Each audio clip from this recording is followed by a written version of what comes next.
अस्सलाम वालेकुम प्यारे बच्चों, उम्मीद है कि आप खैरियत से होंगे। आज हम सुख्न उर्दू का सबक नंबर 24 असलम की बिल्ली का सवाल नंबर 1 ता 4 करेंगे। प्यारे बच्चों, सवालों के आगाज़ से पहले मैं आपको बताती चलूँ कि हमने इस नज़म में पढ़ा था कि असलम ने एक छोटी सी बिल्ली पाली है। वो बहुत साफ़ सुथरी है, वो उससे बहुत ज़्यादा प्यार करता है। असलम ने कहा था कि वो अपनी बिल्ली को कभी नहीं सताएगा, हमेशा उससे प्यार करेगा। चलें प्यारे बच्चों, अब हम मशकी सवालात पढ़ते हैं। मशकी सवालात। सवाल नंबर 1, शेर का दूसरा मिसरा लिखें। दुम को हिला मेरे पड़ेगी पाँव। प्यारे बच्चों, हमने नज़म असलम की बिल्ली में पढ़ा था कि दुम को हिला मेरे पड़ेगी पाँव। इसका दूसरा मिसरा होगा बोलेगी फिर प्यार से यूं म्याऊं म्याऊं। लिहाजा इसका दूसरा मिसरा होगा बोलेगी फिर प्यार से यूं म्याऊं म्याऊं। सवाल नंबर 2, बिल्ली एक पालतू जानवर है, कोई से 5 पालतू जानवरों के नाम लिखें।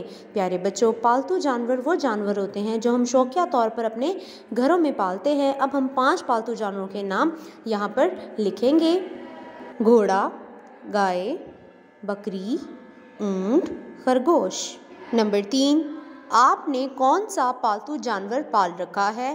प्यारे बच्चों, आप लोगों ने अपने घरों में जो भी पालतू जानवर पाल रखा है, आप उसका नाम यहाँ पर लिखेंगे। प्यारे बच्चों, मैंने बिल्ली पाल रखी है, इसलिए मैं यहाँ पर लिखूंगी मैंने बिल्ली पाल रखी है। सवाल नंबर 4, खुशखत लिखें। उर्दू अल्फाज को दुरुस्तगी और खूबसूरती के साथ लिखना खुशखती कहलाता है। यहाँ पर चंद अल्फाज खुशखती के तौर पर दिए गए हैं। प्यारे बच्चों, अब हम इनको पढ़ते हैं। बिल्ली, साफ, नर्म, पाँव। प्यारे बच्चों, आप इन अल्फाज के अलावा मज़ीद अल्फाज की खुशखती की मश्क अपनी कॉपी पर कर सकते हैं। प्यारे बच्चों, हमारा आज का सबक यहाँ पर मुकम्मल हुआ। आप इन चारों सवालों को ज़हन नशीन करेंगे और इनकी मश्क करेंगे। तब तक के लिए अल्लाह हाफ़िज़, टेक केयर।